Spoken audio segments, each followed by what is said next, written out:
Hey everybody, here we are. I kind of have a different camera angle here. I'm here. I know you're here. Hopefully, I'm all synced up. I'll call this studio view, but it's been a little while since I rapped at you. We've had some live stream stuff. We had a great junior tournament that I'm going to talk about a little bit. You guys are commenting up a storm, which is awesome. Marbles Sky, whoever that is, commented at 4:24 this afternoon. That's insane. That's got to be some kind of record. So I feel like this is kind of a special day, a special guest for sure. And why don't we hit you with a brand new open? What do you say? You want to be guinea pigs? Try out this new open for size. See what you think. All right. I'll just assume that you're all on board, and we'll go for it. Here it comes. Bowling with the fat. Bowling with the fat. Get fat.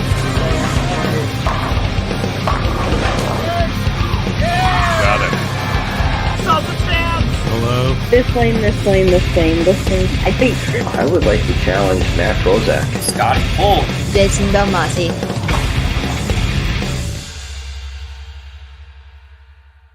Yeah, that would be a whole lot smoother if I didn't have that banner up the whole time. But tell me what you think. I mean, like I said, brand new.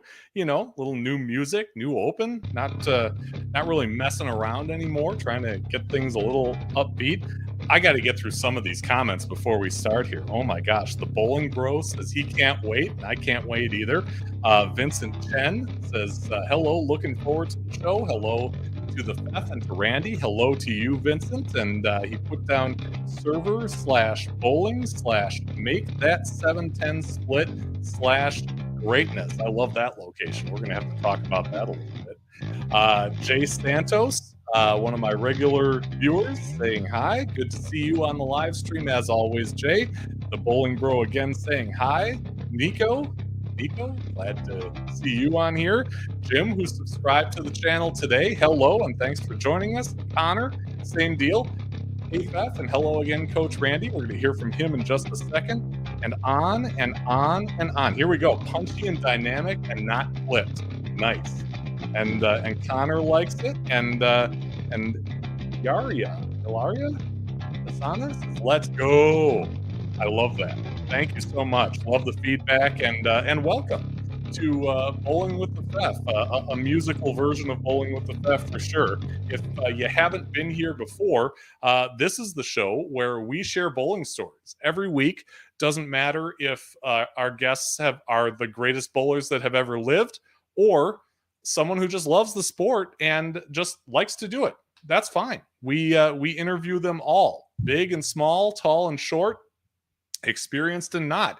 And tonight we've got a great one for you.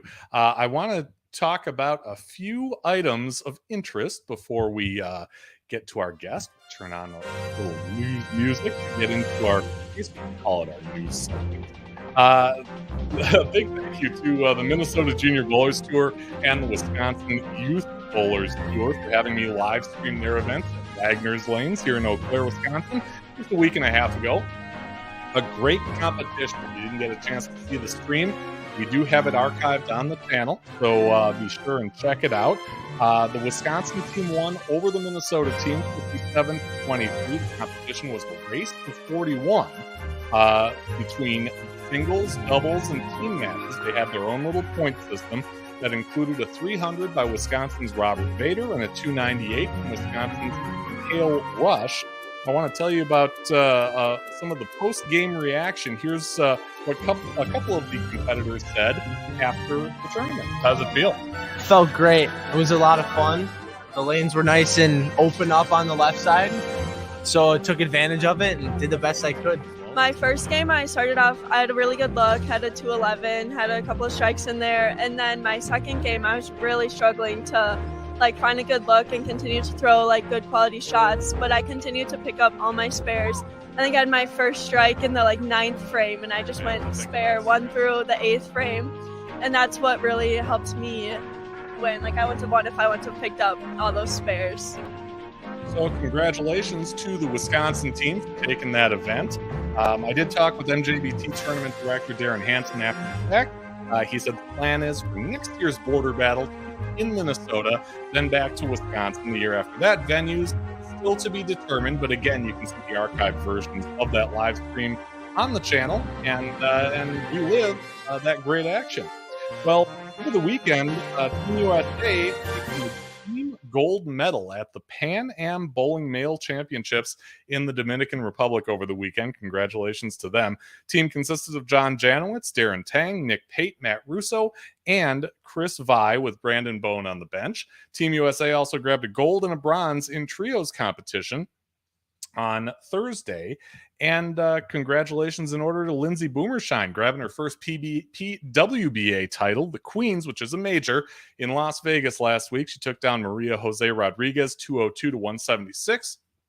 Now, a couple times you may have heard mention of the Queens, and that's likely because a couple of the lanes in qualifying on Thursday seemed to hook quite a bit, we'll say. In videos shared on social media, USBC posting on social that it investigated, but that it didn't reveal any evidence of error or malfunction. Competition at the PWBA Grand Rapids Classic starting up in earnest tomorrow morning. Well, Bowling with the FEF is a proud recipient of sponsorship, and that sponsorship comes from Chip Magnet Salsa. Chip Magnet certainly makes this show look the way it does. Make sure they've got a place in your fridge. They are a family business from Eau Claire, Wisconsin, distributing salsa, relish, and more to stores in 38 states and Canada. If you are in Kansas City or the surrounding area, you can find Chip Magnet at Hy-Vee and Natural Grocers stores, and online at chipmagnetsalsa.com, where they've got a great deal for Bowling with the FEF viewers. If you go to their website, enter the promo code BWTF2023 at checkout. You'll enjoy 20% off any website order of $30 or more. Limit one order per email address. Chip Magnet, raise your snack standards, and a big thank you to Chip Magnet for all the support. Well, our guest tonight is a former PBA member who found broadcasting to be a better bet for him career-wise. But a few years ago, he took that knowledge of broadcasting, video production, and bowling and created what's called the Prodigy Bowlers Tour. If you haven't seen it yet, you got to see it. It's awesome. Prodigy Bowlers Tour highlights some of the best in junior bowling from in and around Kansas City right now. But that's not the only metro area that it has highlighted juniors in. So we're going to bring out our guest to tell us a little bit more about that, or maybe a lot more, we'll say. But Randy Brown from the Prodigy Bowlers Tour, the creator, the host, the producer. You do it all, don't you? I do. I shoot it. I edit it. I do the play-by-play and pretty much the whole shebang. I got a couple of people that help me, and God bless them for that. But yeah, it's kind of my deal. Yeah, and it is awesome. Like I said, if you haven't seen it yet, do yourself a favor. Go to YouTube, go to Prodigy Bowlers Tour on YouTube, and check out some of these tournaments. Tell us, let's kind of start with the now. I mean, what can we look forward to on Prodigy Bowlers Tour next? Well, this Sunday we'll be taping the stepladder finals at the final event of the season of what's a tournament series called the Kansas City Open. Kansas City Open has been around for about 26, 27 years, and they hold scholarship tournaments every month from September through June on the first Sunday of the month. And we take our two cameras and cover the stepladder finals in two different divisions. Now, their divisions are average based. The Division I group has averages of 200 and higher, and so they bowl scratch.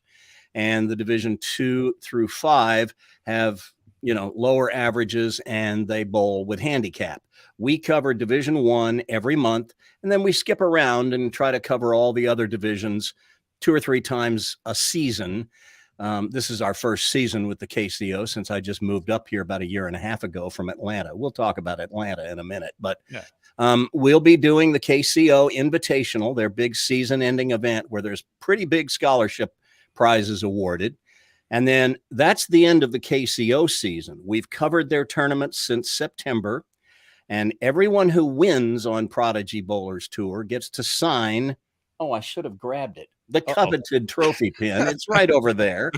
And so it's covered in signatures now, nearing the end of the season.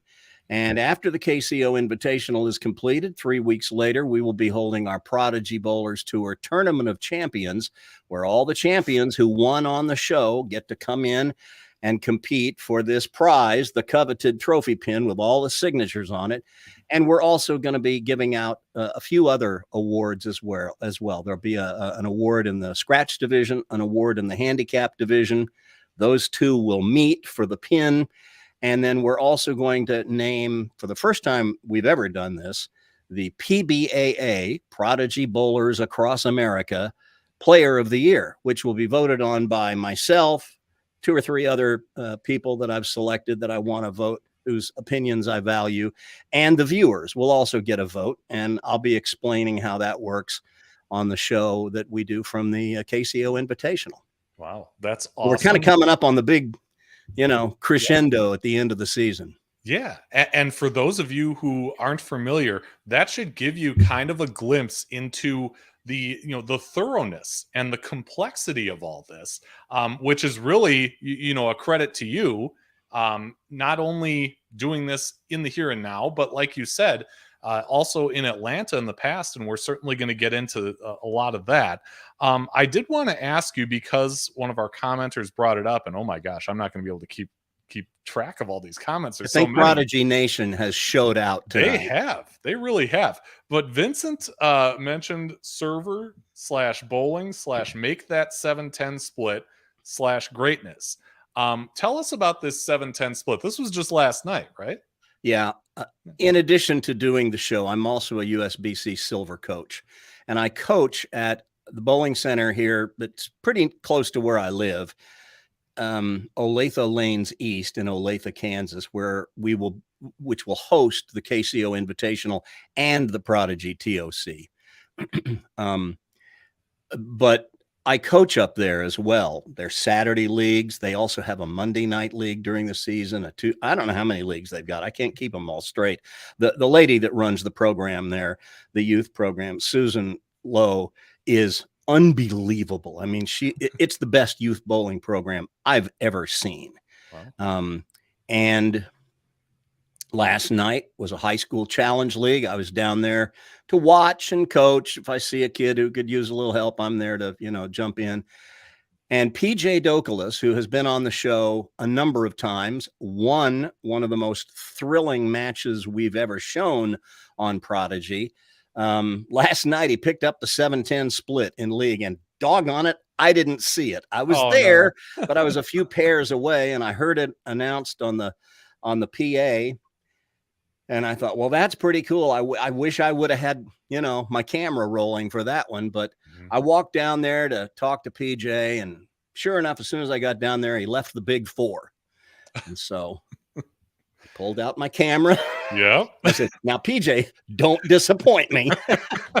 Well, he didn't make it. Yeah. That would have been something. He'd made the 7-10 and the big 4 the same night. Sure. Yeah. But it was really quite something for him. And, that was cool. Yeah, always a thrill to make or see that 7-10 being made, for sure. Vincent says he's a new subscriber, so thank you so much. I know Randy, the rallying cry this afternoon on his live stream, which was awesome. Let's see, Jim, a new subscriber, loves the opening. Thank you, Jim. Yeah, you guys need to be subscribing to the Fef's channel. Yeah. If you haven't already smashed the subscribe button, do it now. I've got a graphic for that too. See, because I'm on the road to 2,000 subscribers. There you go. Makes it easy. You should have left 2,000 behind in a cloud of dust a long time ago. Come on, guys, step up. Yeah, step up. Tens of dozens. That's what I got. Nico wants to know if you fixed your camera. It certainly looks like it. Oh gosh. Well, he's not referring to this camera. This is just a silly little webcam.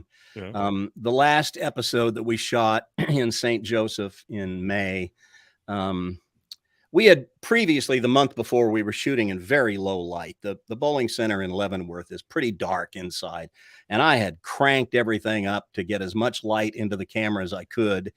And I'm not that good with cameras. I know how to edit video and I can do the play-by-play, but I'm not really a photographer. And some of the settings are just a little baffling. And I think I now know the mistake I made that made the shot look a little grainy, and we should have it fixed in time for the show that we tape this weekend. Well, I'm not going to let that happen again. Well, if you're not good on the camera, you could have fooled me, because I mean, I've seen, some of the work, and it's incredible. Well, you're very kind. No, it's totally sincere. Let's kind of go back to, I have a former boss that would say, let's go back to when the earth cooled. And that's kind of where we want to start your story, from when you were first introduced to the sport and when you first got into it. What were the circumstances there? Oh, wow. When was I first introduced to bowling? Wow. Okay. Well, I was born just shortly after the earth cooled. And here in Kansas City, there was a local show on TV called Bowlin' with Molin that was hosted by a local TV celebrity named Sam Molin, who is, I guess, long ago passed. But his show pitted a man against a man and a woman against a woman, and they were bowling for cash prizes and toasters and, silly little household, prizes. And then at the end, they were, if they won their match, then they'd go on, and if they could make the jackpot split, they won a Ford from Schlossman Ford, one of the dealers here in Kansas City. It's also gone. So I guess that's where I first saw it. But I grew up bowling. I mean, the PBA used to have a tour stop in Kansas City every year at King Louis West, the King Louis Open, which that building is still there. It's not a bowling center anymore, but it's now a Johnson County culture center, and not too far from where I live, actually. And I've always been around it. I bowled as a kid. When I was little growing up, my dad built for me. Our house in Leawood, Kansas had a basement that's the same size as the upstairs. And for reasons I'll never understand, the basement slab was laid down in two different levels. It was a squared off U-shaped house. And the two upper parts, the floor sat about, I don't know, this much higher than the middle part. And my dad had finished out the basement, except for the side over on the right side. And that was the room where my playroom was. And it had, sheetrock walls. He put up a blackboard for me, but I would set bowling pins at the end where it fell off to that drop. And at first I used like a card table as a backstop. And we used croquet balls against those plastic bowling pins. And after we put holes in about 5 card tables, my dad said, enough of this. I'm building you a backstop. And he did. So I had this cool little lane there. And we used to bowl all the time in the basement. That's all I did as a kid growing up. Yeah. And bowled in leagues, junior leagues, right through high school. And then I kind of, like a lot of kids do after they grow up, I was kind of too busy chasing girls and doing other things as a 20-year-old and got away from it. But then by my mid-20s, I met a guy who I was in El Paso. And he said, you should think about turning pro. You're pretty good. Really? And so he kind of inspired me. And then I latched on to somebody who became sort of a mentor to me in Dallas, Fort Worth. And I turned pro in about 78 or 79. And I didn't carry a PBA card for very long, 2 or 3 years. But I had a little bit of success. I mean, I didn't win anything, but I think I finished 8th once and finished 11th once, and, made the cut in the one national event. I say I made the cut. I got past the rabbit squad to make the field. I missed the cut by a mile in the tournament. But that's a cut. Yeah, I made a cut. Uh-huh. But no, as you said at the top of the show, my future was not in bowling. this was the time when Earl Anthony, Mark Roth, Marshall Holman were ruling the roost, and Mama didn't raise no dummy. And I knew that you'd have to be like top 5, top 6 just to break even. And I was like, nah, I don't think so. So, I was playing the hits on top 40 radio, programming top 40 stations in Dallas and Houston in the 70s and 80s. And so that was really what I'd, set as my path. And then when I moved to Atlanta in 1997, it was to do play-by-play for PGA Tour radio, doing golf on network radio. And that was my first opportunity to do play-by-play. And so, fast forward a number of years, and I'm, recovering from open heart surgery in the early 2010s, and thinking, okay, I think being outdoors 5 and 6 hours at a time to play golf like I'd gotten into, maybe not the best idea for me when it's 96 degrees outside. Oh, yeah. I think they still bowl indoors. Mm-hmm. And I went up to the bowling alley one night with my old Don Johnson canvas 2-ball bag over my shoulder. And the first thing I saw when I walked in the door was somebody was walking by with like a 4-ball bag on wheels. Uh-oh. And I was like, oh, I got to get one of those. Yeah. Because that had been invented after I got out of bowling.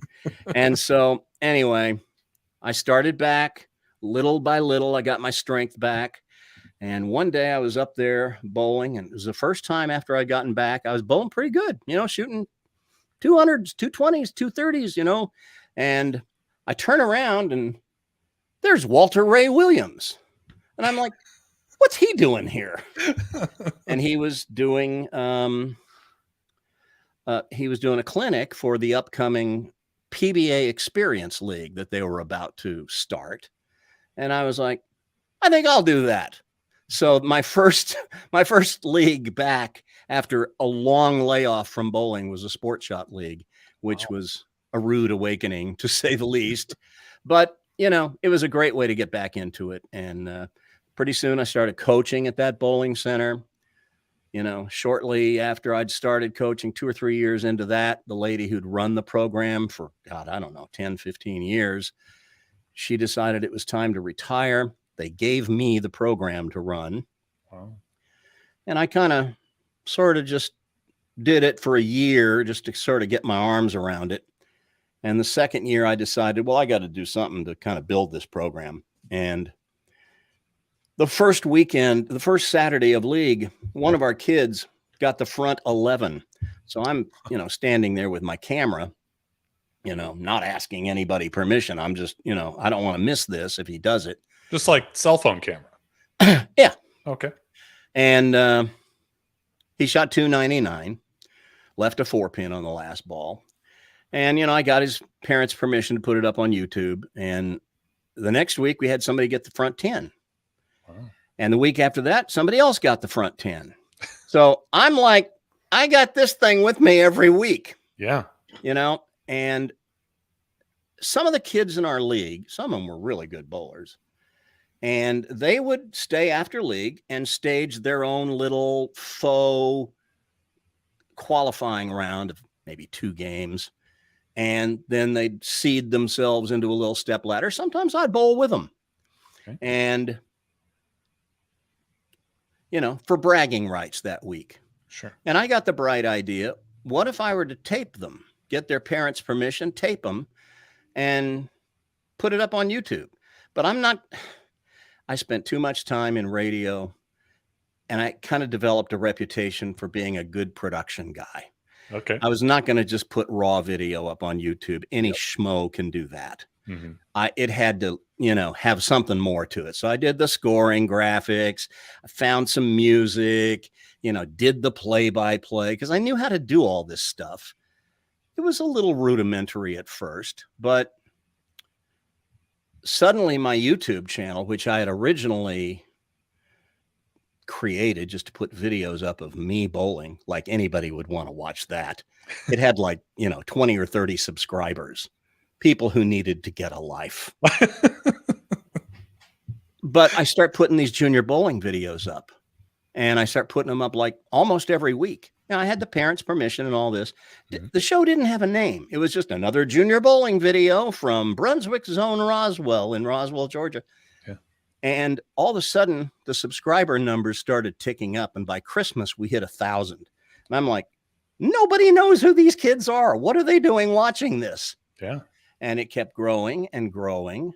By April, this was September when it started. By April, we took the show over to another center in town and let them know we were coming. And when I got there, I asked, so how many of you who are going to bowl in it today with us have seen the show? Every hand went up. And I was like, wow, something's going on here. Yeah. That I had not really suspected. So it just sort of took on a life of its own. And the show in Atlanta had a decidedly different feel from the show we do now in Kansas City. Sure. First of all, it was weekly, which just ground me into a fine powder, doing like 36 shows a year. And, you know, they were all non-sanctioned. That was just kids bowling open play after league. But I would format it in a way that was like a little fake tournament, very condensed, couple of games of qualifying. We'd either do a step ladder and then we had all these different wacky formats. We had one that I loved doing that I called the 7th frame sweat. And what that was is it was step ladder, but it was 3 people in each match. And when you got to the 7th frame, whoever got the low pinfall on their first ball that frame was out. Didn't matter whether you were in the lead or what. If you got the low pinfall in your first ball in the 7th frame, you're out, and hence the 7th frame sweat. Yeah. And, you know, that was one. We did lots of different formats, things that nobody's ever heard of. I mean, it was just stuff that I dreamed up. And it was usually because I never knew who was going to stay after league and participate. It could be, you know, we'd have kids come over from across town and bowl with us. So I had to be creative in coming up with different kinds of formats. Some of them I used from old bowling TV shows I'd watched on TV when I was a kid. And some of them were just things I dreamed up. One of my favorites was, if you go to the channel, it's youtube.com/ and then type the well, there it is. There it is. Yeah. at Prodigy Bowlers Tour. If you type in the search bar trick or treat, we did a special format for Halloween with color pins that was meant to scare these young bowlers. I mean, they could be eliminated in any frame, but the way the format worked. And being a coach, as silly as some of this stuff sounds, my thought was, I think it's a good idea to put these kids in pressure situations, as concocted as they may be, so that they understand what it's like to stand up there and you've got to get a strike, or you got to get at least 9 or you're done. And I think it helped some of them. We had a couple of kids make the TV show at Junior Gold. And there's one girl who bowled in our league the last couple of years I was running it, back-to-back Junior Gold national champion. Now, I can't take credit for that. Her dad was her coach, but, you know, she participated in the show, so she kind of knew a little bit about it. And these kids all got used to bowling in front of a camera where they knew there'd be 10, 20, 30, 40,000 people watching. And they were like, whatever.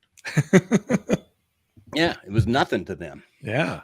It was good. Yeah, can I kind of pick up some of the story from there? Because what I'll often do on this show is I'll reach out to people who, you know, might have kind of weaved their way in and out of the guest's life. And you've got a lot of people who have weaved their way in and out of your life. Yeah, that's true. So the one that I reached out to first is Charles Bostic. Okay. And Charles sent me, I don't know if you can see this, but a lengthy, oh my gosh. A lengthy response. And so I want to read it to you as my iris comes back here.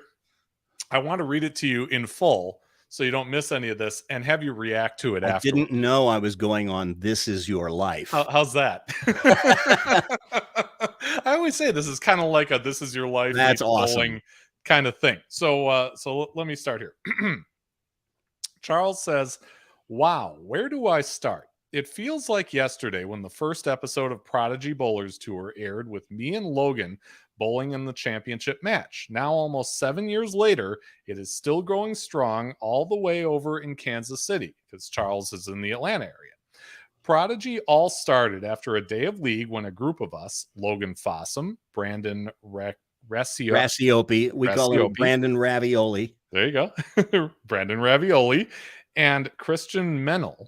Menel had the idea of bowling a small competition between the four of us. We all love to bowl and we were extremely competitive against each other, so this was nothing new for us to do. However, Randy was there while we were discussing this idea and thought it would be really cool to film us doing this mini competition and post it on YouTube.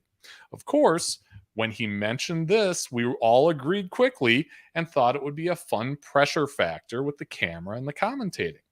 So after about a week went by, Randy posted the video with his professional and fun commentary of our match. Instantly, within the next couple of weeks, the video picked up views like wildfire.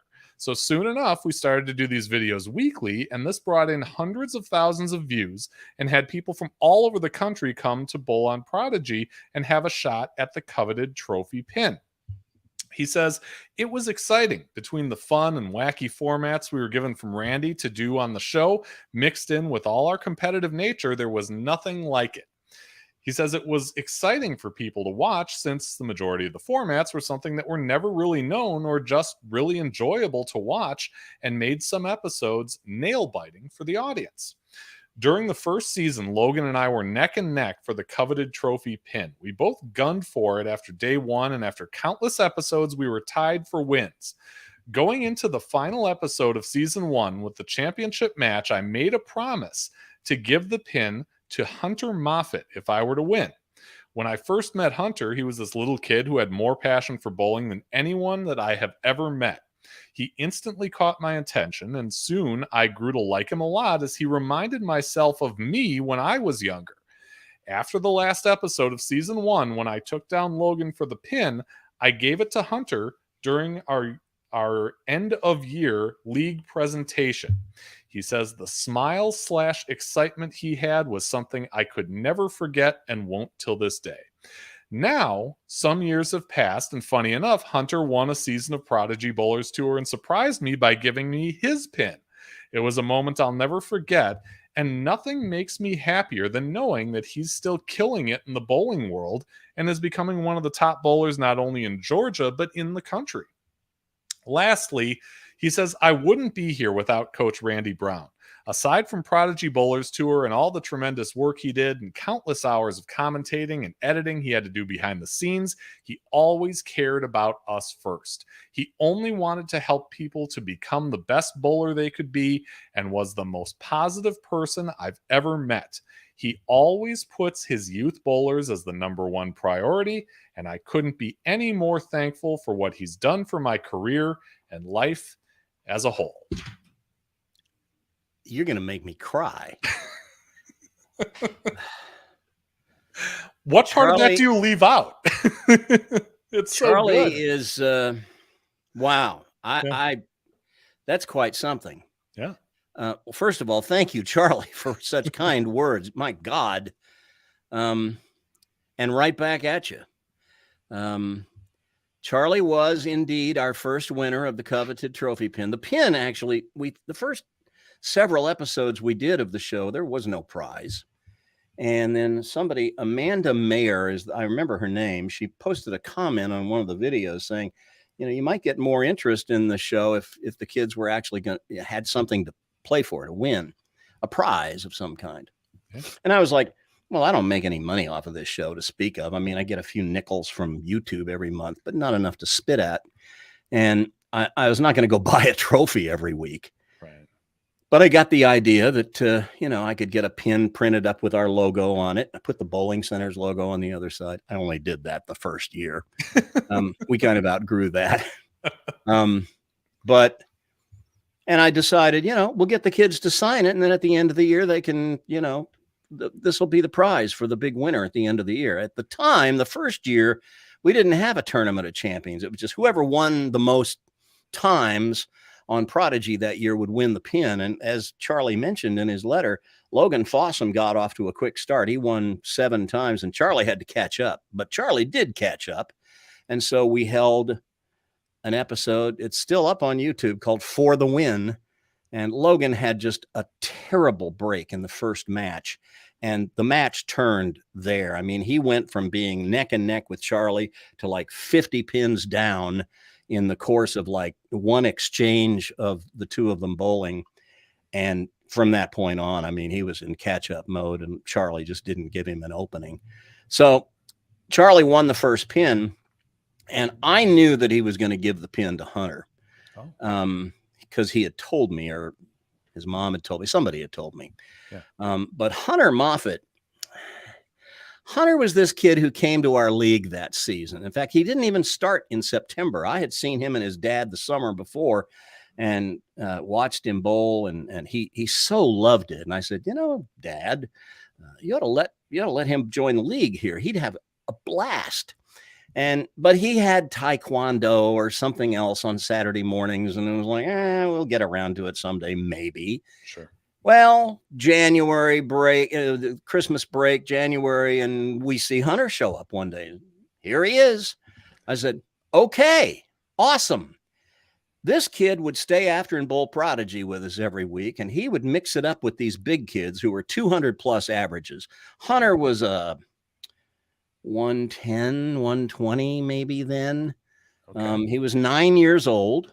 Wow. But he didn't care. I mean, and we were bowling scratch most of these tournaments on Prodigy, and he didn't care. I mean, whether he made the cut, didn't make the show, he didn't care. Sometimes he'd make the show, barely. And then he'd, get beat, and that would be that. But he didn't care. He just wanted to mix it up with the big kids.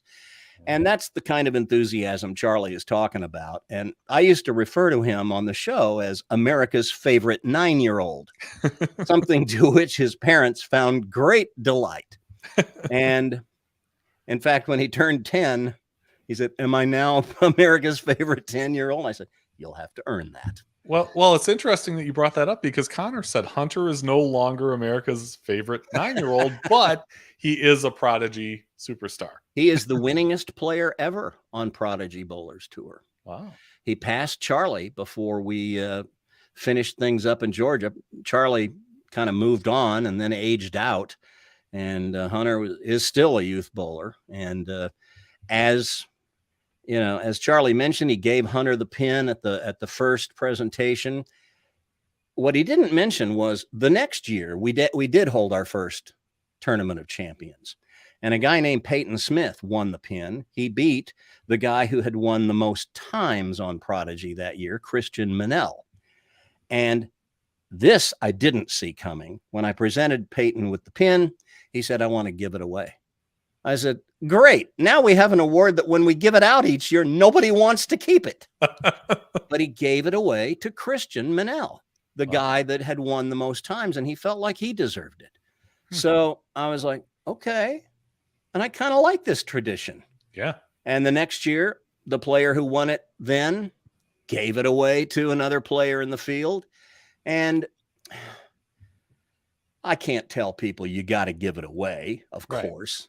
But the fact that they have each year has been kind of an amazing little thing. So then we have the pandemic, and everybody scatters to the wind for 18 months. And just before I moved up here to Kansas City, which is where I grew up,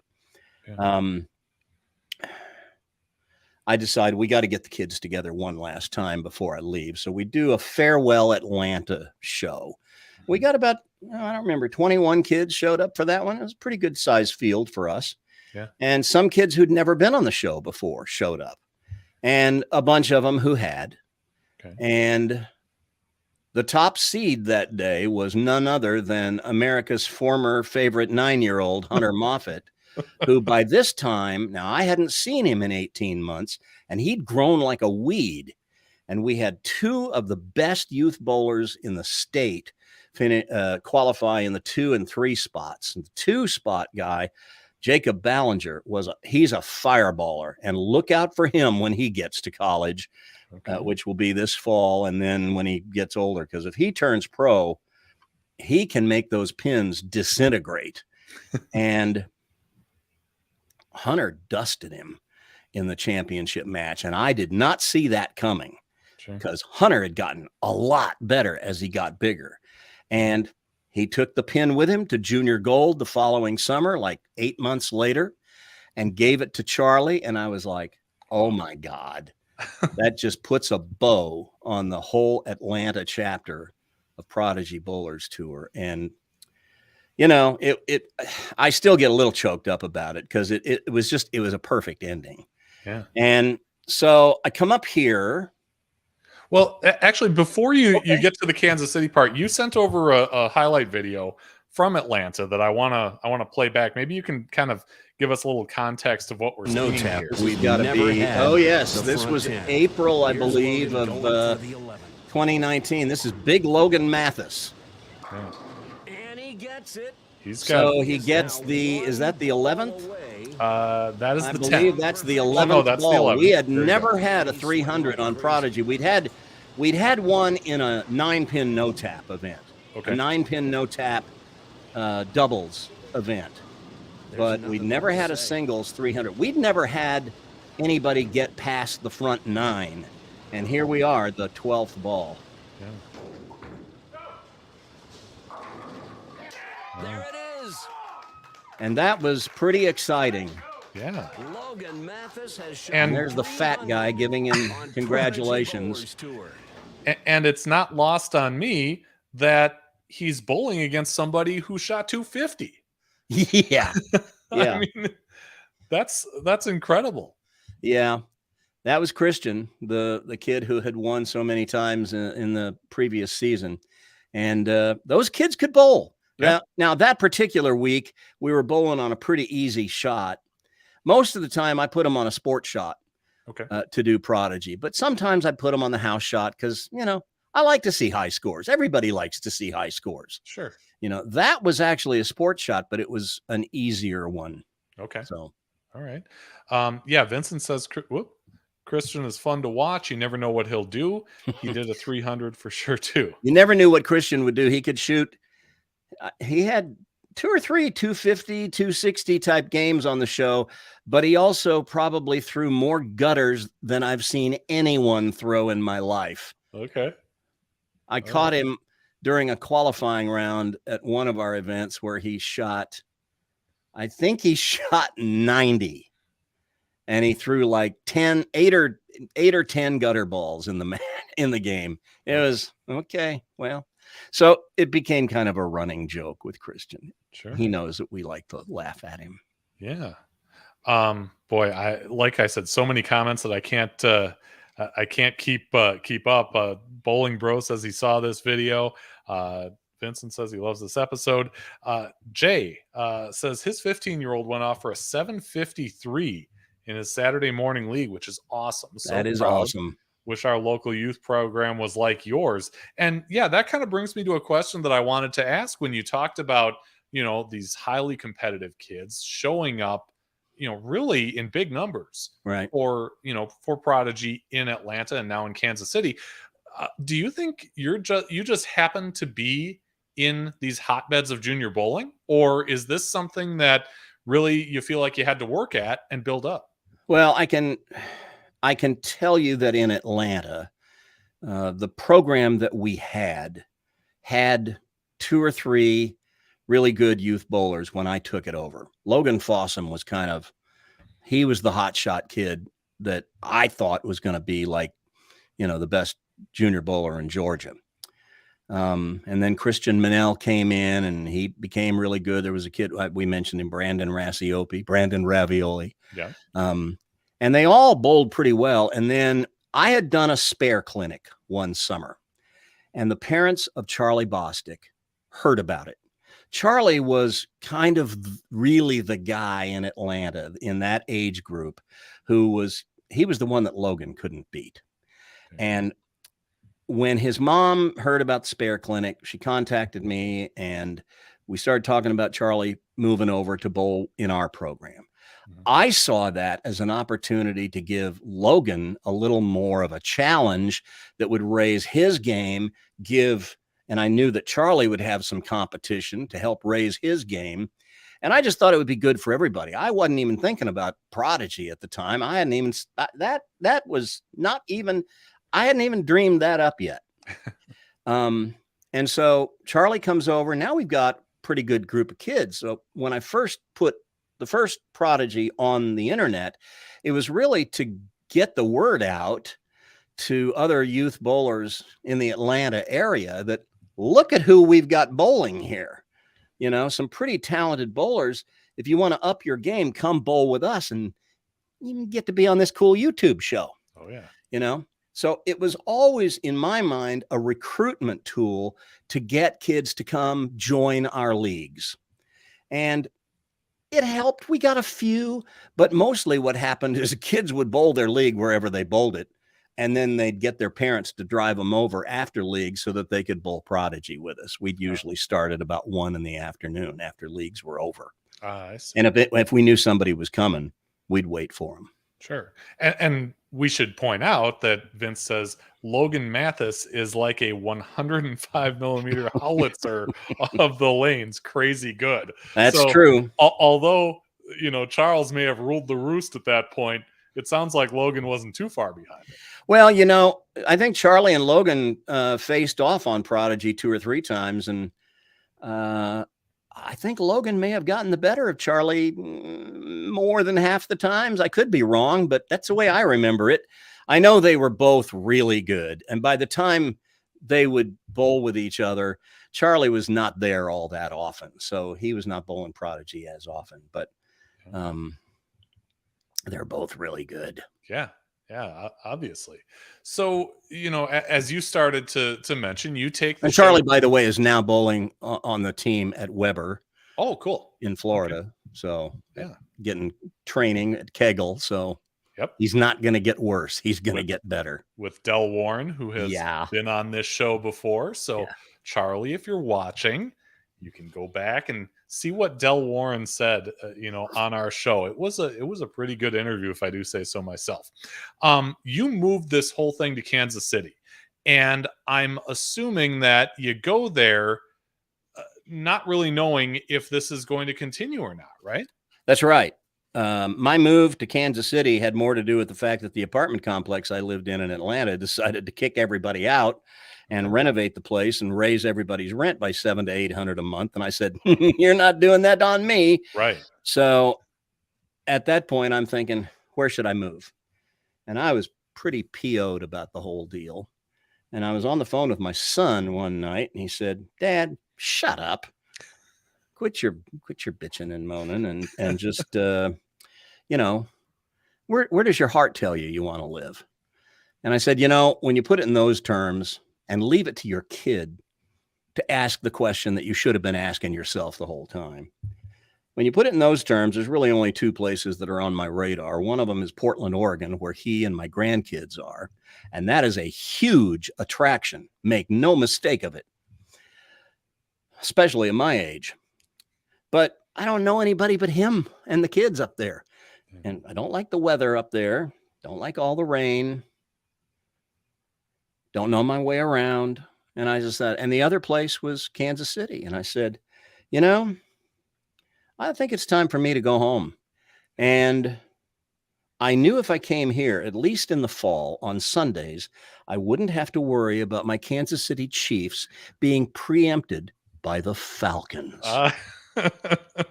So it kind of made the decision easy. Sure. And so I came up here, and you're right. I had no idea if Prodigy would even find a home here. And I was thinking at the time, the paradigm that was used in Atlanta, where I coached or ran the program. I don't have to run the program. I really prefer coaching over the administrative stuff. Sure. But, you know, maybe I find some place to coach and they would let me do the show after league each week. Yeah. Well, turns out Atlanta has, I don't know how many bowling centers, but it's a lot, 25, maybe 30. I don't know. Sure.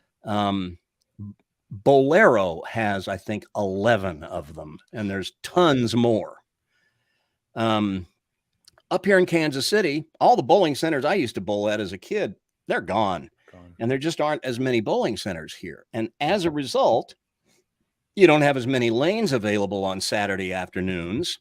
So the bowling centers that still are in business, they're too busy to give me, 8 or 10 lanes on a Saturday afternoon to let a bunch of kids bowl at a discount so that we can produce this silly little show. So I'm like, I'm going to have to rethink it. Yeah. Well, right about this time, I get a call from a guy named Mike Bostic. Mike runs a youth tournament program in Georgia called the Georgia Youth Bowlers Tour. It's a monthly junior gold qualifier. Okay. And it is a first-rate operation in every way. They are fantastic. All the Prodigy kids, most of them anyway, all the competitive ones, bowled the GYBT pretty much every month. I get a call from Mike Bostic. He says, so would you like me to introduce you to a guy in Kansas City who's about as connected as anybody to the youth bowling scene up there? I was like, and you said no, right? yeah. I said, where do I sign up? Right. Well, and so he introduces me to Lee Miller, who he knew because they both work junior gold. Okay. And so I get in touch with Lee Miller and we talk about his organization, the Kansas City Open. He's the chairman, runs the tournament. He's a member of the board of directors. And he was looking for a way to infuse some new excitement into the tournament series and to get some publicity for it. And I, of course, was looking for a way to keep Prodigy alive. Yeah. And so it seemed like a pretty good marriage. I only had one camera at that time. And so I could only do one stepladder. They hold 5 of them every month. And so when we did the first show from Kansas City, we only did one. That was the Division I at the KCO Invitational 1 year ago. It would be 1 year ago this weekend. Wow. And I also interviewed Lee so that he could give a lengthy explanation to our longtime viewers of what the KCO is. And so we did. And we've been going ever since. Now, when the fall season started, we talked about it over the summer. And I said, let's do the June tournament so that I can promote a GoFundMe campaign to raise some money so I can buy another camera and another tripod and get the other equipment. I'll need another stand for the camera and all this other stuff. And the money was a little slow to come in, but I got enough for the camera pretty quickly. And we bought a second camera. So we had 2 cameras. Now we could do 2 divisions in the fall. So we'd do the Division I every month and we'd do another division, what I call the undercard show each month. Okay. And the thinking on my part was, if we'd only had one camera, I'm certain that the KCO would have eventually leaned on me to mix it up and do the different divisions so that they all had a chance to be on the show. And I understand that. Yeah. But I didn't want to do that because I knew that if we did that, viewers would never see the same face twice. I mean, it might go, you'd go months without ever seeing a face that you'd seen before on the show. And I knew that for viewers to latch on to the bowlers and become fans, it's like you watch any show on TV. You get familiar with the characters, you decide you like them. When you watch PBA on TV, you've got your favorite players. You're always interested when they make the top 5. I knew that if we covered Division I every month, even though it was monthly and not weekly, at least our fans would see some of the same players again and again to where they could grow familiar with them and go, oh, wow, he's really good. I like him. I'll follow him. Yeah. And, or you get a storyline out of it. And you get a storyline out of it. Right. So by doing the 2 camera thing, that was a huge development. Now I could do 2 shows a month, which was better than 1 show a month and not as taxing on me as doing 1 a week. Oh, yeah. Like we did in Georgia. 2 a month feels about right to me. Okay. And of course, in March, they hold 2 tournaments a month. So I get to do 1 a week in March, but that's another story for another time. But Oh my gosh, Randy, do you see what's happening here? I gotta cut you off because these people are super chatting me. I'm amazed. So let me just say for Jay, just noticed that I'm finally monetized. Congratulations, best live interview in the YouTube bowling genre. In his opinion, he's always said that he has. way to go, Jay. Thank you, Jay. Wow, I'm blown away. Thank you. I really appreciate that. And Vincent did the same. Thank you. I had the wrong tab up over here at the right. I did not see this whole chat thing going on. Chat thing going. Okay. Well, I've just been watching you and me. Well, yeah, Vincent contributed too. Thank you, Feff and Randy. Way to go, Vincent. This is, yeah. And like I said, I've never, encouraged the super chat thing, but I certainly appreciate it. So Jay and Vincent, thank you. You are the groundbreaking super chat people on Bowling with the Feff. But Prodigy land, man. They're the best. Right. And the Bowling Bro says the shows in Atlanta started the binging. And that Randy and Antonio. Do you know Antonio? Randy is so entertaining. Antonio is my old doubles partner in Georgia. There you go. Yeah. Yeah. He'd have to carry me, but let me pull up one of these videos too. Oh, and sure, Derek, dinner is on Feff, everyone. I'm gonna have to send it UPS. Let me pull up one of these other videos that you sent over because this kind of gets us into the Kansas City thing. Tell us what we're seeing right here. Well, let's see. What are we? Okay, this was the March points tournament. Man. Colby Lovegren leaves a stone 7 on his second ball in the 10th frame after he struck in the 10th. Then he leaves the 7 pin in the 11th. Had he struck on that ball, he would have needed 1 pin on this fill ball, and he would have shut out his opponent, PJ Douglas. PJ Douglas, just a little earlier, had won the individual title for high school bowling, and I think he's 5A. His school is 5A. Okay. High school bowling's a big deal in Kansas. And this is your home center. That looks like this is Olathe Lanes East. That's correct. And it's also their home center. Okay. They both bowl league there. So that looks like a beautiful house. It is. It's a really nice place and a fairly new one. I mean, it was built, I think, in the 90s. So I guess that's not that new nowadays, but it's newer than some. Anyway, so PJ Douglas gets up in the 10th frame. And as I just described in the play-by-play, he needs all 3 strikes in the 10th to win by 1 pin. And if you look at the score sheet, you can see he's only made 3 strikes the whole game. And he needs them all here. So check this out. This is the kid who made the 7-10 in league last night. Gotta have it. Oh. It's Brooklyn. And he gets away with one. Oh, my goodness. Nice break. Was, shall we say, not his best, and he is thinking about it right now. Thinking, let's not do that again. No, let's not do that again. Look at this. Going to cross over to the left side of the hat pin.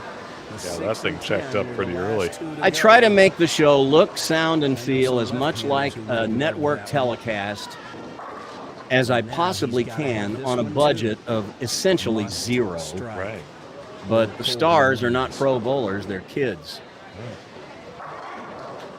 Oh, and the 9 is the last one to go.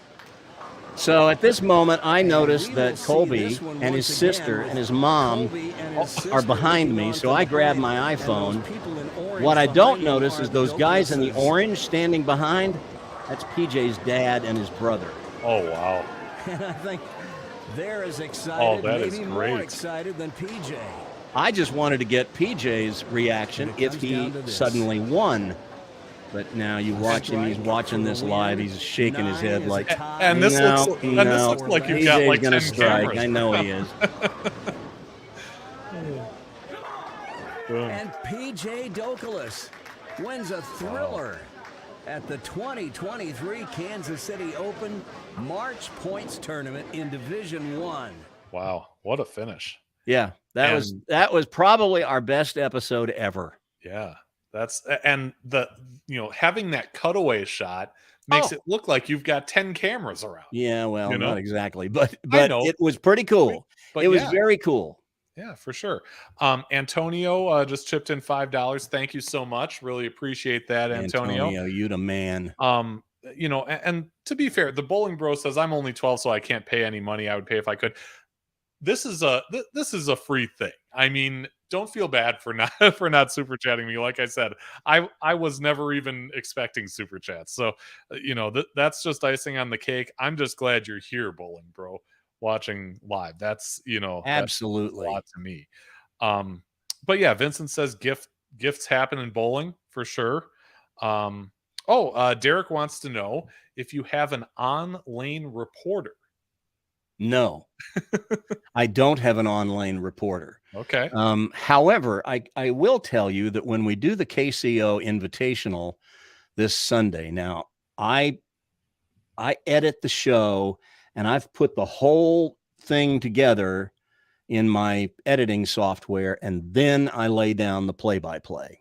Okay. And when I do the play-by-play for that one, I'm going to have a guest commentator. Oh, cool. And should I reveal it? You certainly can. Sure, I think I will. Put you full screen there just so we get the okay. Well, it's the guy who won the KCO last year, the Invitational in Division One, Mike Anderson, who went to. Oh God, I'm blanking on the school he went to. It's the same name as the street that Olathe Lanes East is on, and I'm blanking. I don't remember what I ate for breakfast this morning. Okay. This is what happens when you get to be my age. Anyway, he's transferring to KU, Kansas. Okay. And he's decided that he wants to change his major to something relating to broadcasting. Okay. And so I said, well, sure. You want to come help us schlep the equipment in and out for the tapings of Prodigy these next 2 episodes? He says, sure. I said, that's not the sexiest task in broadcasting, but it's one that has to be done by somebody. Mm-hmm. And so he's a big strapping guy. So I'm like, fantastic. Come help us with that. Yeah. And I said, since he had done some play-by-play on his college station in St. Louis, I said, I think I'd like to have you come in and be a guest commentator on this thing, because who better than the reigning champion of the tournament? Yeah. He knows most of these kids better than I do. And he certainly knows the pressure of bowling in that tournament. So it'll be fun. That's awesome. I do want to bring up, another, kind of thing. It's not as long as Charles's, but, we can't all do that. I received an email, and it was just yesterday. This isn't somebody that I went out and looked for. They came to me from a gentleman named Adam Crouch. Did I pronounce the last name correctly? I know Adam. Okay. So Adam, I'll tell you about Adam. Okay. So he says that he assists you in a very small way in doing the show. Yeah, it's more than a small way, but yes. And that you are kind enough to list him as the director of research in the closing credits. He says his main duty is to help set up the equipment and offer a few notes to perhaps mention in the telecast. He says this involvement has gotten him back in touch with the game after a near 30-year absence. He said that Chris Barnes was a fellow competitor of his back in the day in Topeka and junior leagues. He says that Barnes pretty much left all of them in the dust once he got going in the mid-'80s.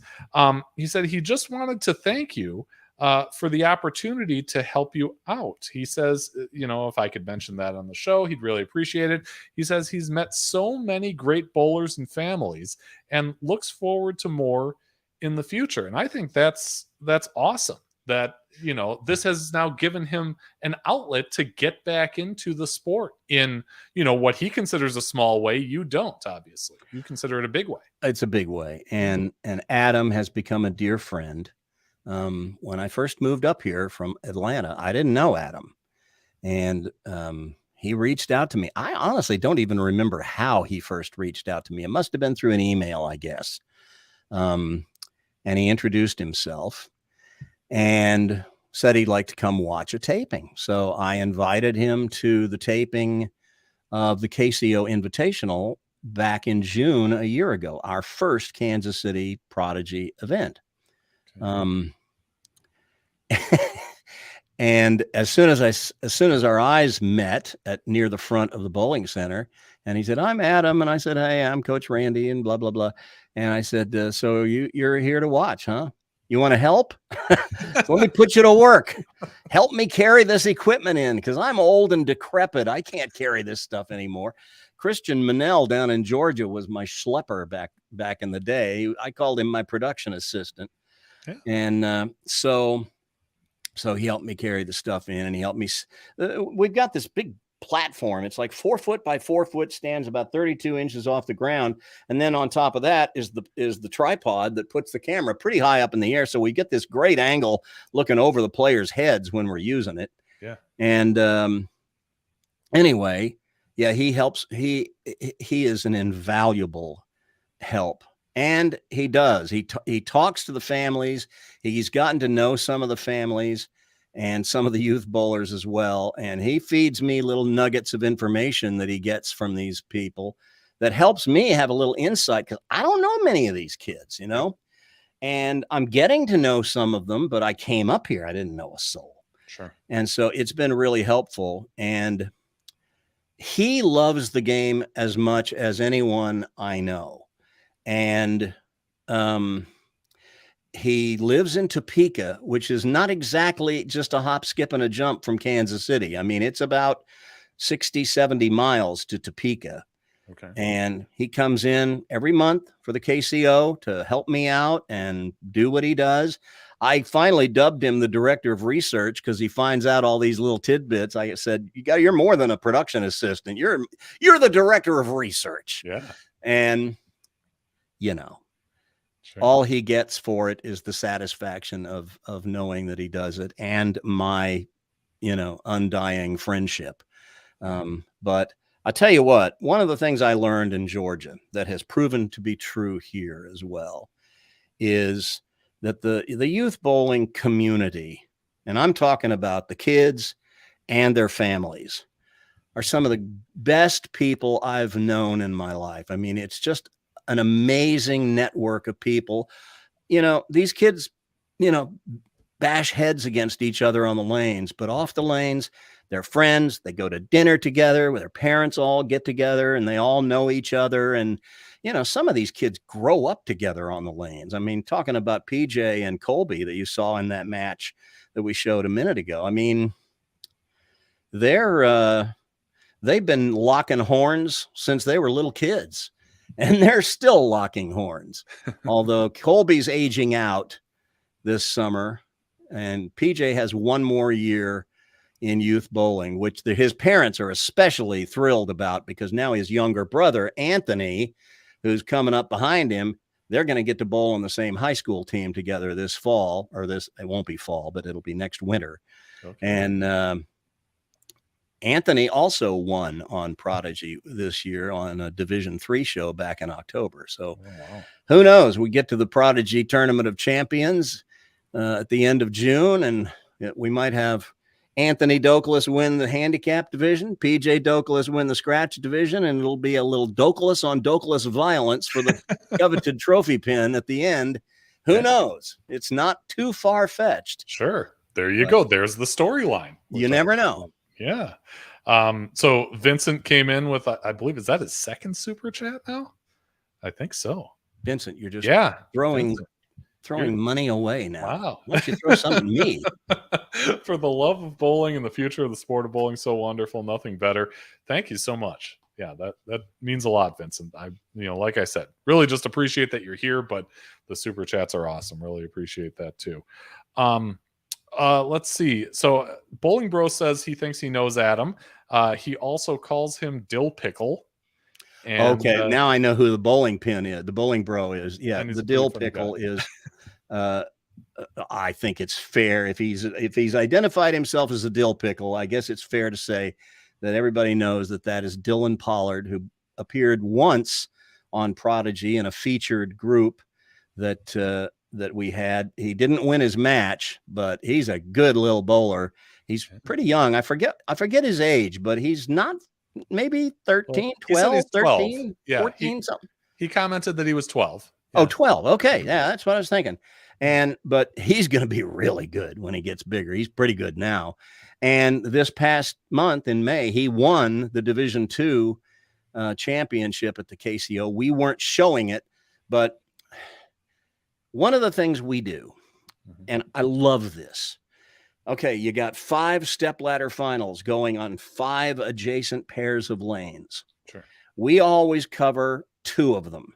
And we either put the camera on the first pair and the 4th pair, or the 2nd pair and the 5th pair.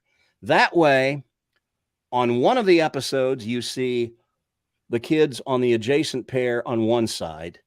And on the other episode, you see the kids to the left and the right. You may not get to see every shot, but you'll see them. And the kids will come and ask Lee Miller, the chairman of the KCO, or they'll ask me every month, which division are you doing?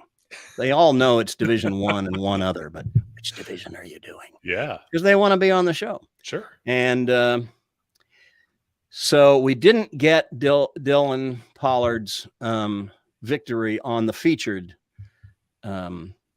division, but they got to see him throw a lot of strikes on the adjacent pair.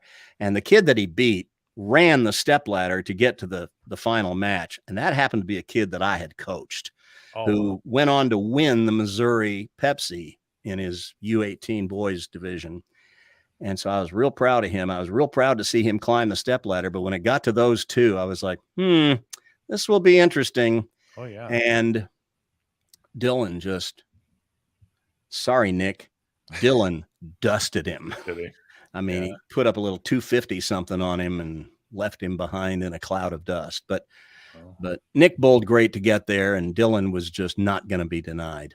Sure. So the bowling bro, look out for that kid. He's going to be around for a while. Sure. Yeah. Derek mentions congratulations on being monetized. Just goes to show the hard work you put in to do what you do, and it's paying off. Well done, sir. Thank you, sir. Absolutely. I'll kind of go out of order here, but mention that Derek is actually going to be my guest next week on the show.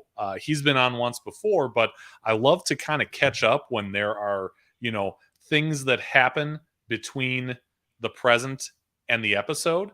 So hint, hint, if you ever want to come back and things, happen between now and then, hit me up. But Derek has started his own show called Flush in the Pocket. And he's got some names that a lot of people will recognize that he's interviewing every week. And we're going to talk about that next week. Awesome. But thank you, Derek. Coming from him, that means a lot. Let me pull up this third video here. And again, tell us what we're seeing here. Well, this was our last show. Okay, so you just saw Caden White finish with his 3rd of 3 strikes in the 10th. And now PJ Dokelis, the same kid that you just saw throw 3 strikes in the 10th to win the March tournament, he needs to fill 18 in the 10th to advance to the championship match. Oh, look out. Oh, man. Wow. And he needs a spare an 8. Staring at him for a minute, the 4-7, 9-10. If they had stood, he'd have lost the match. Oh. Watch this. There it is, Grandma's teeth right there. But something gets the 10, which takes out the 9. So he gets so 8. earlier in the match, he had the 4-7 and hooked past the 4, chopped it. He's got to make this and strike to win. Okay. So he gets it. And now he's down in the same situation he was in 2 months earlier. When it really matters. And now it comes down to this. That kid on the right, you see, that's Nick Robbins, the guy I was talking about a minute ago. Okay. In the championship match, he needed a strike to win by 1. By the way, before he throws the shot, I might need to connect you and Derek. It sounds like he wants you on his show too. I'm all for it. There you go.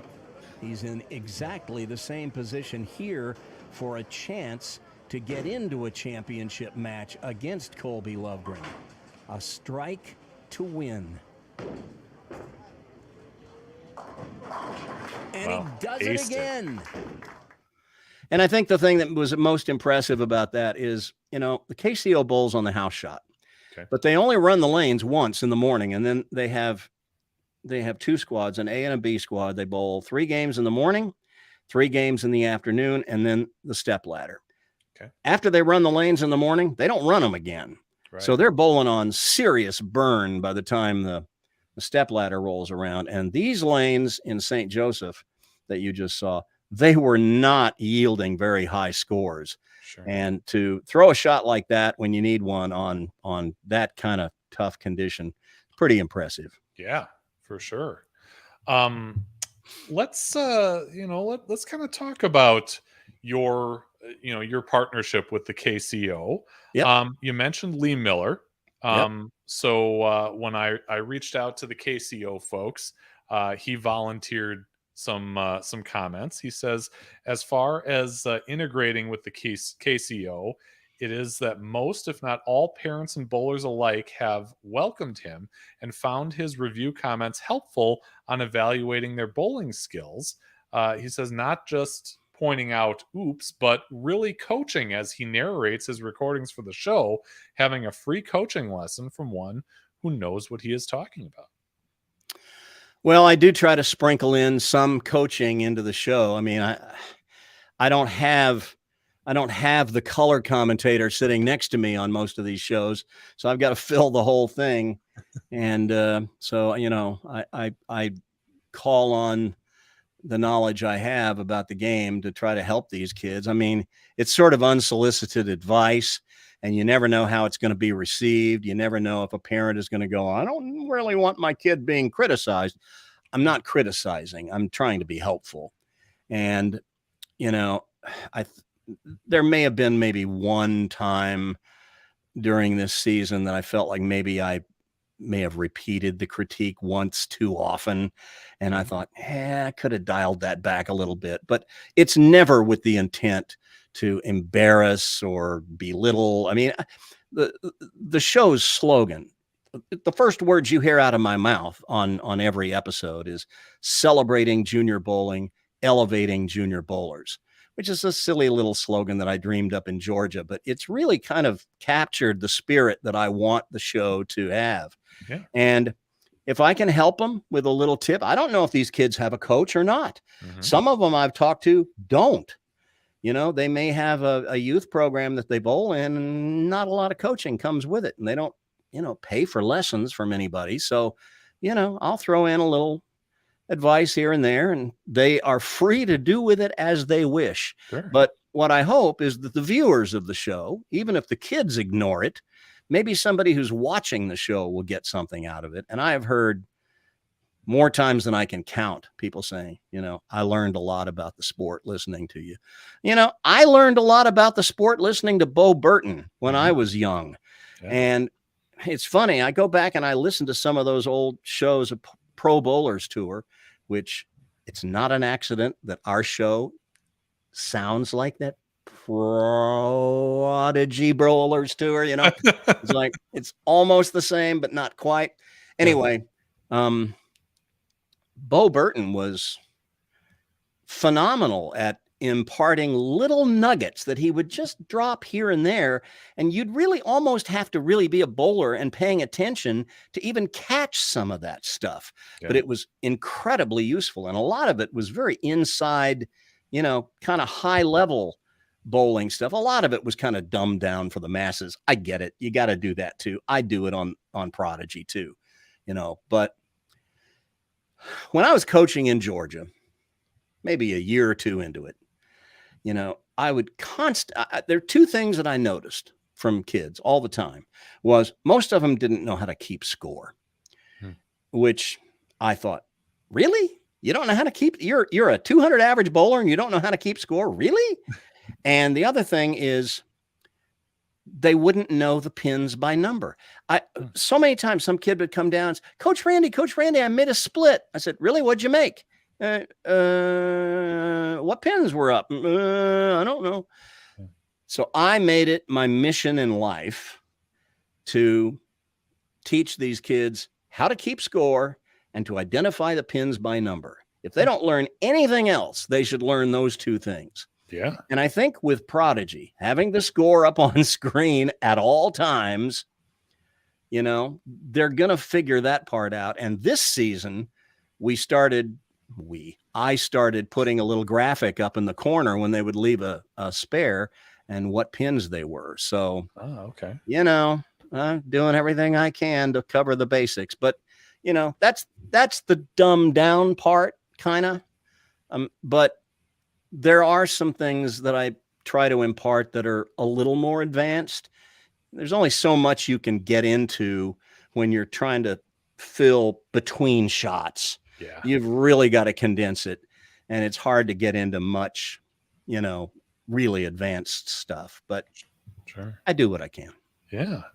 Okay. So Bowling Bro says I'm supposed to tell you a week after winning the KCO, he won the Heart of America.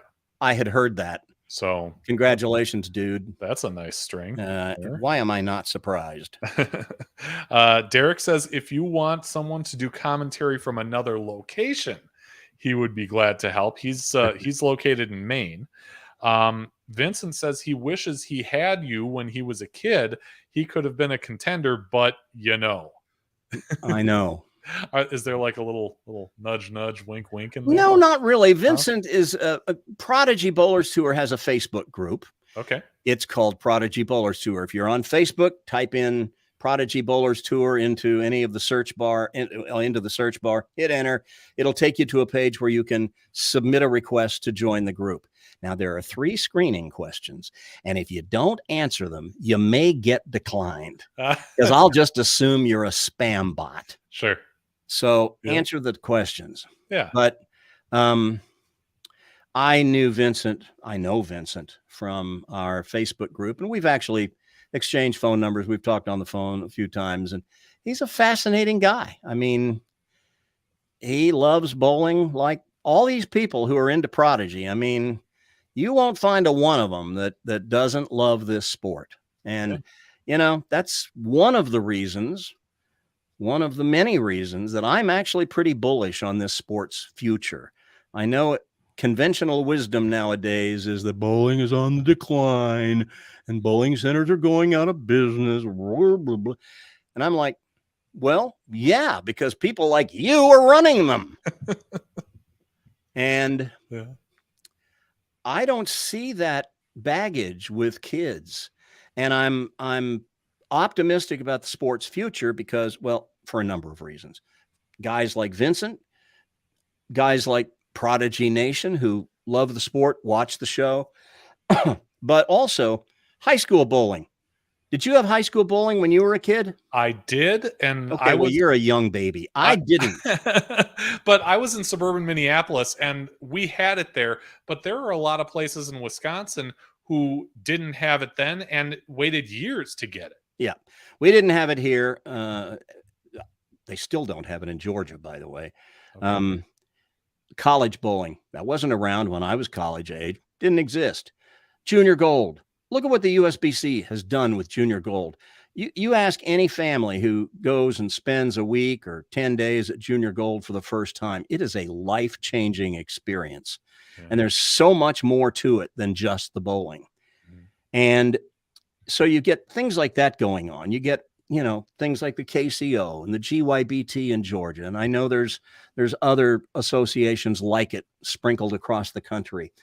And then finally, I see in the eyes of these kids a kind of, I don't know, a wide-eyed optimism. You might call it naivete, but they don't carry around the baggage about bowling's decline that older people do.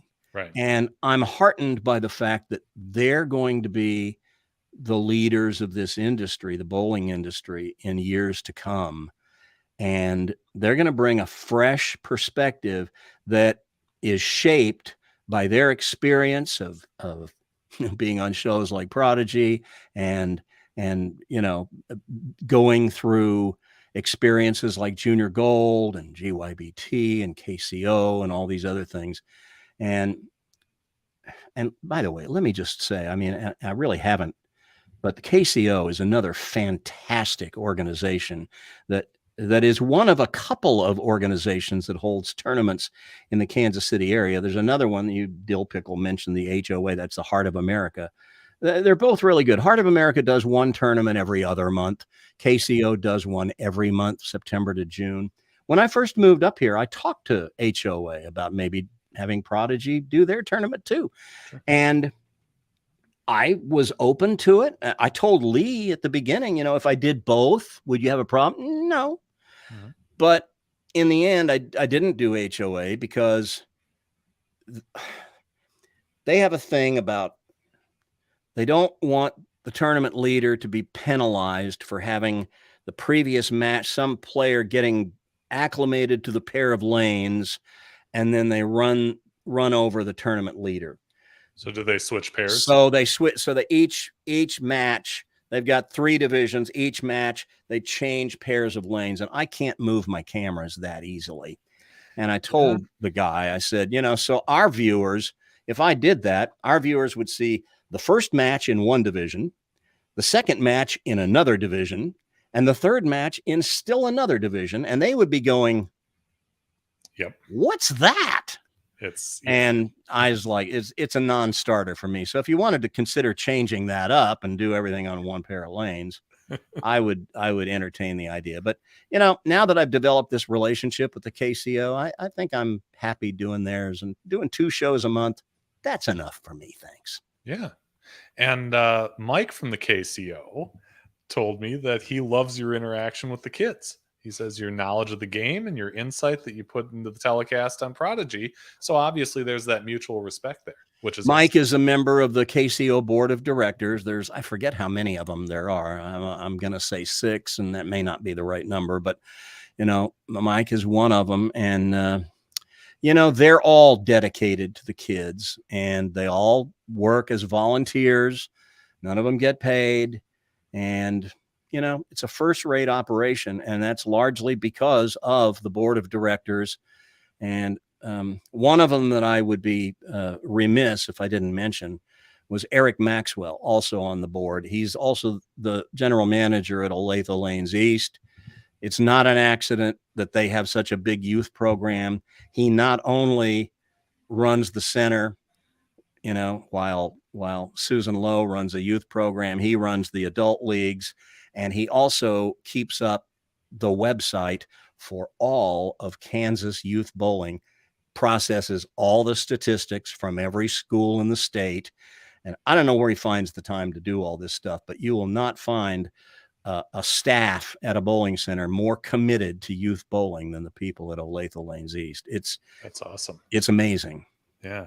I gotta tell you a funny story about this comment from Mike, because, you know, Mike was, I don't know either of these guys. I'm just, you know, cold messaging, hoping to, you know, find somebody who knows. I know you're trying to dig up some dirt on me. You're an old yeah. TV news guy. You're going for the dirt. I got it. So I message him and, you know, just, hey, who runs this thing? And hey, it's Mike. I run it. You know, what can I do for you? And I, you know, gave him my standard spiel. Hey, I do this, you know, this YouTube show, and I've got Randy on, and, you know, just looking for, you know, someone who knows him and knows what he does, and, you know, to kind of react to it.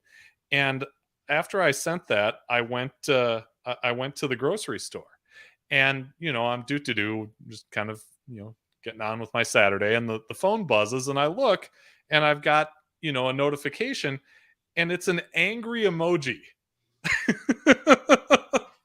Now, I'm sure this was a typo, you know, knowing what I know now, but, you know, I kind of stopped for a beat, and I'm like, uh-oh, did I touch a nerve here? So I said, I hope I didn't offend you, you know, with the question. I'm not familiar with the dynamic, but you said, no, you're good. I'm reaching out, you know, and it's all good. It must have been a typo, but it was really funny after the fact that that it came across that way. So Mike, you know, thank you for, you know, for helping me with this, because he was definitely instrumental in getting this stuff. Well, Lee Miller pretty much runs the operation. Mike is on the board of directors. Eric, as I mentioned, is on the board of directors. They got a couple of women, 2 or 3 women who are on the board of directors. One of them, somebody on the board has to sit and be the official on the pair of lanes for each of the 5 step ladders. Oh, there's another guy, Brent Whitesill. How did I leave him out? I'm gonna forget somebody's name. I should stop now before I get myself in trouble. But Shelley Patterson is one of them, and she always runs the Division I pair, and she is so funny. The last show we did, I was down talking to her, and she said, "You know, on that last show, you got me in the shot. I don't want to be on the shot. I don't want my face on the show."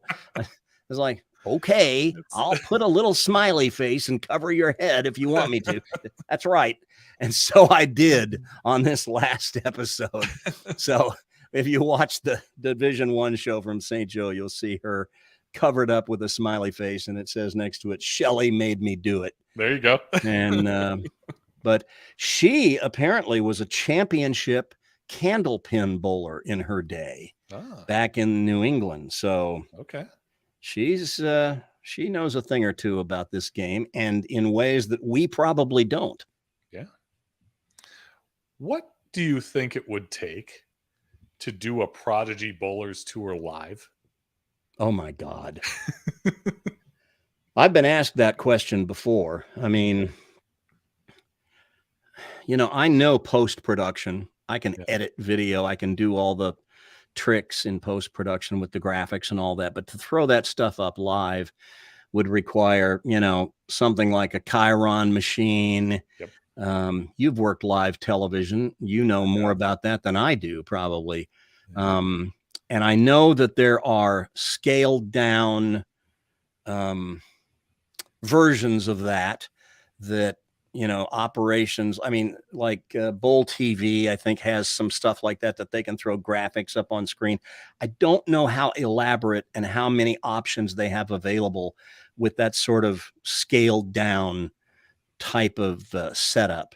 Yeah. But it would certainly require multiple. We'd need more cameras, for one thing. You couldn't shoot it with one camera. Right. You'd need at least 2, probably 3 cameras for each stepladder you're covering. Mm-hmm. And you'd need lights. Yep. And you'd need, you know, sound. You'd need microphones, you know, laid out in different places I mean, we're using the mic that's on the camera plus this mic when I'm doing play-by-play. Sure. And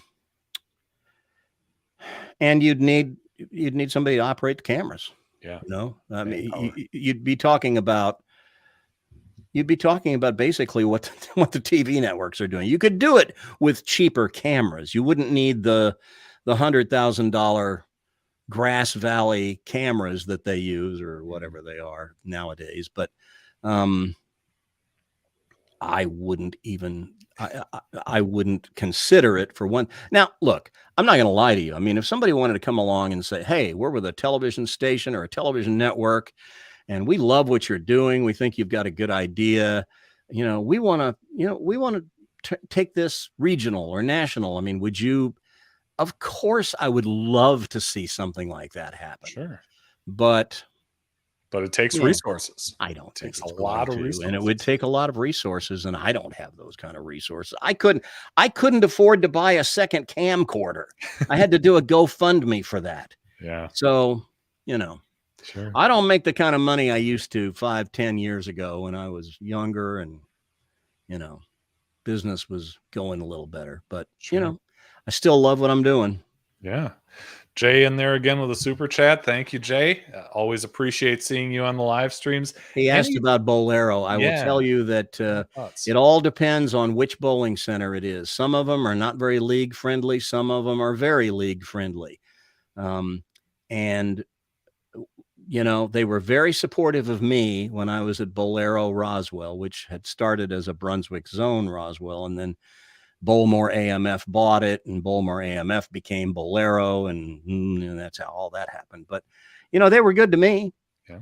I don't have anything really bad to say about them, but I know a lot of people do, and I understand why. I mean, they weren't as good to their league bowlers as Brunswick was when Brunswick owned the bowling center. So I understand that, but it's a business, you know, they're doing what they think they have to do. Yeah. Yeah, for sure. Let's see. So, Vince is on the, yeah. He says, nah, just some Sony Alta cameras or Black Magic. Yeah, 12. sound. I would Whoops. love a couple of 12K cameras. Thanks so much for volunteering to purchase some Oh, for us, yeah. Vincent. Yeah, there you go. I'll look for those in the next UPS shipment. Yeah. Sound Fantastic. devices for audio recorders. Allen and Heath Digital Mixer. Man, he's got. Oh, look at this. He's in with another super chat. 6 Sony's. Doing inventory. I guarantee you, if anybody on this chat would know what we would need, it would be Vincent. Yeah. He is totally plugged into that stuff. It's hard. We'll just put it that way. It's hard to do live with all the graphics and the angles and all that stuff. And that's why, Andrew, it's hard to do what you're doing right now. Hey, I've made plenty of mistakes on this. It's put together with duct tape and paper clips, and as you can see from the little studio live thing. Let me transition back. I mean, this is what I'm working with here, and it's one laptop, and you know what this is? Recognize that? It looks like ball cleaner. I hope you're not drinking it. It is ball cleaner, but it's from a different age. It's Finesse It 2. I still have a little container of Finesse It 2. Ever since I blew out my right ankle bowling a few years ago, I haven't bowled since. So all that kind of stuff, it's all foreign to me now. Yeah. Well, don't use Finesse It 2 on modern stuff. I'll put that out there. Let's see. A couple more comments here. Jim says they have 2 Bolero centers, one geared for league, another from open play. Right. That happens. And Jay says they're running the PBA. It goes deeper than you're making it out to be. Well, that's exactly correct. And I always remind people that, when you're talking about Bolero, don't forget, they own the PBA. So they have a vested interest in making sure that the sport side of bowling remains healthy and thriving. Mm-hmm. So when I hear people diss Bolero, I'm kind of like, well, I think there's a little more to it than what you're talking about. Sure. And hopefully everybody, had a chance to look at the interview with Randy Peterson. He had some good insight on that stuff. That was a fantastic interview, and the one you did with Norm Duke. Oh, thank you. I recommend them to everybody who's watching. Go look for them. I'm just glad they were well received. I mean, that's, the Norm Duke one they were both kind of good fortune. I thought Norm had some really interesting insight into youth bowling in particular that I thought, that's interesting. He pointed out that, these kids don't want it easy. Mm-hmm. A lot of these kids that we run into, they struggle on the house shot, but put them on a sports shot and they're like, now I'm in my element. Right. I love that. Yeah. Yeah, me too. Especially since I've grown to be kind of a house mouse in my more recent years. Well, I used to occasionally bowl on Prodigy. Yeah. And if you go back and watch the shows that I'm on, you'll notice that all the shows that I'm on, we were bowling on the house shot. Okay. Because on a sports shot, I suck. Not going to mince words. Sure. And I'm right there with you. I need some work on my spares. Yeah, there's a reason why I decided to stay in broadcasting and not try to make my living bowling. When I got back into bowling in my 60s, I won like 13 tournaments over the course of about 3 years' time. Wow. Local. Some of them were more like sweepers than tournaments, but they all had 1 or 2 really good bowlers in them besides me. There you go. And I was like, I never had this kind of success back when I was in my 20s and 30s. Yeah. So, people complain about what the modern ball and everything has done to the game. I'm here to tell you that when I was a kid, bowling made a promise to me. Bowling said, this is a sport you can play from the time you're 8 to the time you're 88. And I guarantee you that if I was still throwing a black beauty, I would not have a prayer of keeping up with anybody. Right. But if I hadn't injured myself and if I was in a little better, physical condition today than I am, I think I could still mix it up with some of these people. And there was nothing I loved more than getting into the arena with some of these people, and they'd see this fat old guy coming, and when they go, this should be easy. And then I'd dust them. Yep. And I'd go, okay, there you go. Uh-huh. That's what happens. Yeah. Didn't happen all that often, but it did happen occasionally. So and anyway. When it does, Oh, yeah. God, there's nothing. Look, I'm not going to lie to you. Like they used to say on the commercials back in the 70s, winning never gets old, even if you do. No doubt. No doubt. All right. So look to the future with me. How much longer do you keep doing Prodigy Bowlers Tour?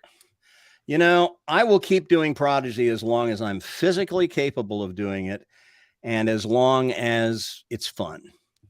And I'm not retired. People always assume, well, at your age, you're probably retired.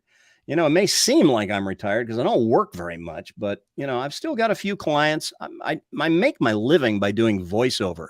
I say silly things for radio stations like the best mix of the 80s, 90s, and now, or the news watch never stops. That's what as Bugs Bunny once said, it's a living, and that's what I do. Yeah. So, but I don't have as many clients as I once did. And so I have time to do Prodigy. If I was swamped with business, Prodigy would have, taken a back seat a long time ago. But I love doing Prodigy so much that I don't really want a whole lot of clients. I mean, I'd like to have a few more, but I like doing it. And I keep holding out hope that, one day it might make me a little more money than it's making now. I get, I built it up to the point that I get a few $100 a month from YouTube. Yeah. But that's all. Hey, it's not nothing. I'll say that. A few hundred more than you had. That's right. Beforehand. That's right. And Vince wants you to do it forever. I was trying to live off of it. I would make more per hour flipping burgers at Mickey D's, but I wouldn't have near the fun. Right. Yeah. And I'd be a lot tireder at the end of the day. Yeah. So Bowling Bro says you're the professional voiceover. I'd agree with that. Yeah. And Vince, it's what I do. And Vince harkens back to the PGA commentary, of course. Jay has turned into kind of a de facto timer on our shows sometimes, and the litmus test is, does he go as long as Ernie Schlegel? Ernie went 2 hours and 45 minutes. Oh, we're talking about a time record for the show. So we're doing good right now. But okay, I don't know what that record is, but that's Ernie. That's about 2.5, 2:45. Oh wow, we're gonna have to have a bathroom break before that. Right. So why don't we go to our off the sheet part of the show? And I've got my little. I brought in an off the sheet song.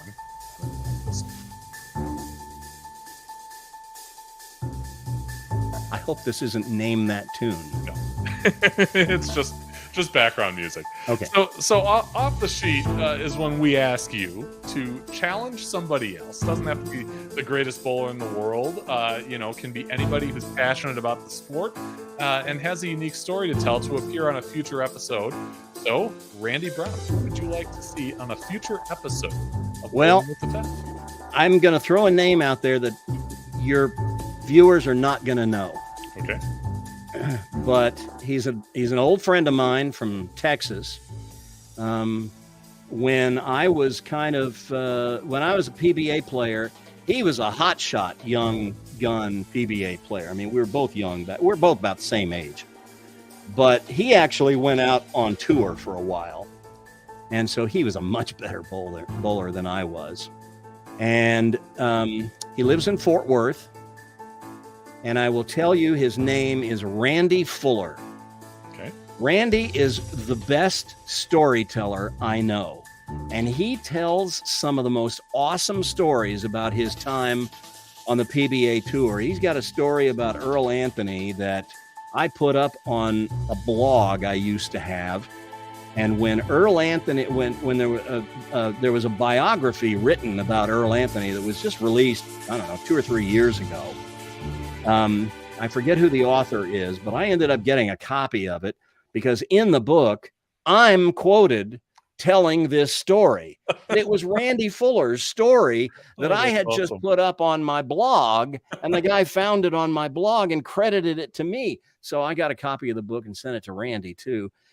But he's got some great stories. That would be one I would want you to start with. I don't know if he has the capability. He's not the most computer literate guy I know, but if you could get him set up with a webcam and all that stuff, he would have your audience in stitches, especially those who remember the days of the PBA back then. Yeah. Randy Fuller in Fort Worth, Texas. All right. He's my challenge. Get on the FEF, dude. There you go. And Randy, if you're watching this and are interested, I told him about the podcast tonight, so he might be. There you go. Shoot me an email, bowlingwiththefef@yahoo.com. We'll see what we can work out. I've had a lot of people on this show who aren't exactly tech savvy, and somehow, some way, it works out. So if the interest is there, let me know. Jim says Randy Fuller sounds familiar, so he may have some knowledge. Southwest region. Yeah. He bowled in the Southwest region and then bowled. He never made the show on ABC, but you might have seen his name scroll by in the top 24 when they would recap it on the show. Oh, yeah. And if you ever followed the Southwest region, he won the first tournament he ever entered. Oh, wow. So, okay. Yeah. Bowling Bro says he was preparing for this show and he is thrilled to be on the live stream. We are thrilled to have you. Dill Pickle, you are awesome. Yeah. You're the greenest guy I know. Prodigy Nation, you showed up and showed out, and that is, from my heart. Thank you so much. I mean, that means a lot to me that you showed up. And to me, guys. Yeah. Prodigy Bowlers Tour, again, you go to youtube.com/@Prodigy Bowlers Tour. You will not be disappointed. It is incredible production work that Coach Randy does on this show, and I'm really glad that we finally got hooked up to do this. Absolutely. I know our phone call kind of started out with you asking me, "Who the heck are you?" And I hope we're getting a little closer through this, but I'm certainly thrilled that the viewers got to know who the heck you are. I mean, well, I was on another one of these with Len Nicholson. Oh yeah, and I told him that his guest list reads like a who's who of bowling. Yours does too, by the way. Who's who of bowling, and now your viewers are going to look and see me and go, "Who's that?" Oh no. No. Check out Prodigy Bowlers Tour on YouTube because it's worth your time. Like I said earlier, Derek's on next week, Wednesday, June 7th, 7 p.m. Central. Check out his show too, Flush in the Pocket. That's a good one as well.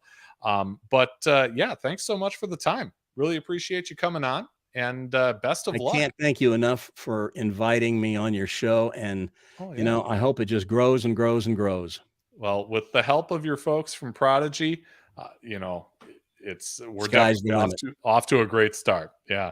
Everybody, thanks so much for watching. It has been a great show tonight.